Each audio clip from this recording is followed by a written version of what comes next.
la zona euro. Franco Machiavelli, responsable de análisis de Admirals España. Franco, muy buenos días. ¿Qué tal, José? Buenos días. ¿Cómo ves la fotografía? ¿Cómo ves este movimiento después de techo de deuda desaparecido? Ya no está ese problema, pero claro, tenemos toda la fotografía de bancos centrales más agresivos, tenemos la fotografía también de una inflación que no parece contenerse, aunque haya caído en Alemania, parece que tiene un componente mayor de recesión que de desinflación de precios. ¿Cómo ves la fotografía?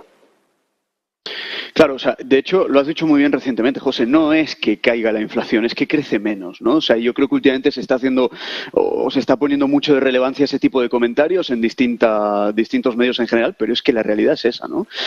Techo de deuda, me comentabas. Bueno, a ver, ayer fue la parte 1, un avance positivo, y es la parte 2 con esa segunda votación. Pero ocurre algo con el techo de deuda que yo, al menos en lo personal, he estado leyendo mucho últimamente, y están equiparando una aprobación en la ampliación del techo de deuda con imprimir dinero. Y es que en el fondo no tiene nada que ver. Es decir, estamos hablando del Tesoro. El Tesoro no es la Fed. El Tesoro no tiene la impresora la tiene Powell, ¿vale? Eso para empezar.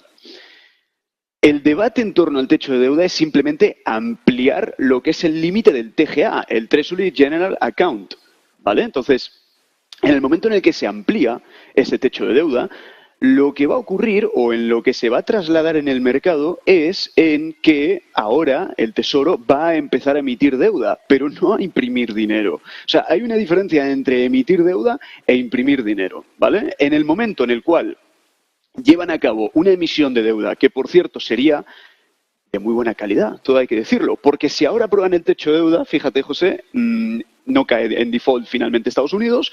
Por lo tanto, al final es una deuda de buena calidad, es una deuda que tiene una TIR bastante buena, y en cualquier caso lo que puede llegar a ocurrir en el mercado, y esto desde mi punto de vista personal, es se puede llegar a transformar, como se le diría, en una aspiradora de liquidez, ¿de acuerdo? Es decir, que merme liquidez de la renta variable y que de la renta variable se vaya a la renta fija. ¿Por qué?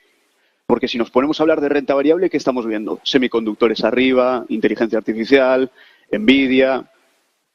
Pero probablemente en ese término correctivo típico de cualquier acción que sube como un cohete, que tiende a corregir, etcétera, etcétera, ante esa incertidumbre en renta variable y viendo el efecto de la emisión de deuda del Tesoro, lo que puede llegar a ocurrir es que precisamente el inversor diga, pues me voy a la renta fija y me dejo de historias. Total, es una deuda, como decimos, de buena calidad.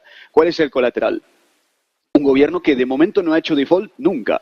Dirá la gente, pues ya está, me voy aquí, ¿no? Y eso es lo que se puede llegar a traducir en corrección en renta variable, pero no por un efecto de imprimir dinero. ¿Se entiende? Lo que sí podría llegar a ocurrir, que sería como, ahí sí te lo puedo equiparar con imprimir dinero, es que no se encuentren compradores de la deuda y tenga que salir, ahí sí, la Fed a comprar esa deuda. Claro, ahí sí que habría un efecto de imprimir dinero. Pero no lo consideramos, al menos desde Admirals, ese efecto consideramos que tendrá más bien un acercamiento a todo tipo de inversores que, repetimos, se vayan de la renta variable a la renta fija en vista de esa nueva emisión de deuda con una rentabilidad atractiva.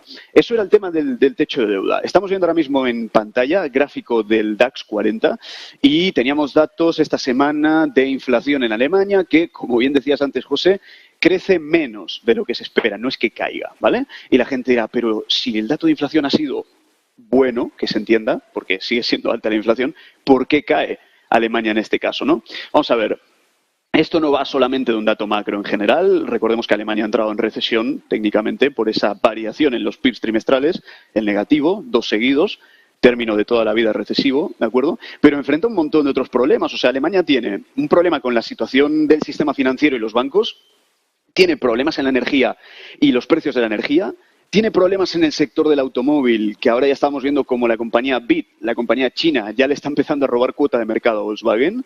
¿Qué más tenemos? Sector manufacturero que cada vez está dependiendo más de China. ¿Qué más? Nuevas tecnologías, por ejemplo, ¿no? Innovación tecnológica, que hay como una aversión por parte de la población, en este caso en Alemania, ¿no? Eso tiene que llevar a acuerdos a nivel político que puedan expandir más. Ahí tienes la fotografía. Y poca caída me parece, frente a todo lo que acabamos de comentar, en vista de, fíjate la tendencia, cuál ha venido siendo. Demasiado alcista, ¿no? Entonces, es curioso que nos preguntemos por qué está habiendo esta caída cuando realmente lo que estamos viendo es una acumulación en términos de rentabilidad del 35% desde octubre del año pasado. O sea, eso de mal o de caída, ¿caída dónde realmente? Es una corrección en cualquier caso.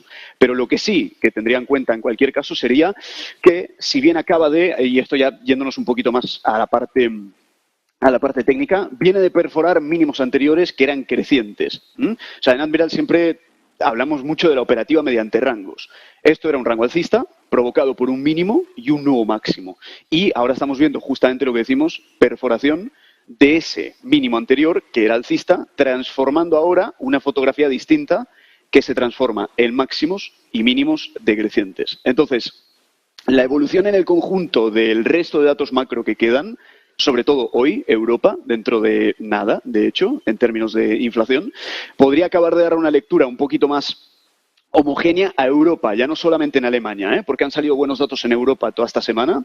Ahora falta el conjunto de la zona euro para, lo que decimos, que le acabe de dar forma a esa fotografía general. Pero no obstante, eso no va a librar de que el DAX pueda seguir corrigiendo. Tiene motivos de sobras detrás para seguir corrigiendo. Por lo tanto, al final la fotografía, dentro de lo que cabe, es bastante clara. Esperemos hoy una resolución final en esa segunda aprobación del techo de deuda en Estados Unidos y ver cómo el mercado digiere justamente todos esos datos macro. Porque, pues evidentemente, queda bastante por digerir antes de la reunión en cuestión de un par de semanas en junio. Por lo tanto, es crucial, evidentemente, todo lo que está ocurriendo ahora.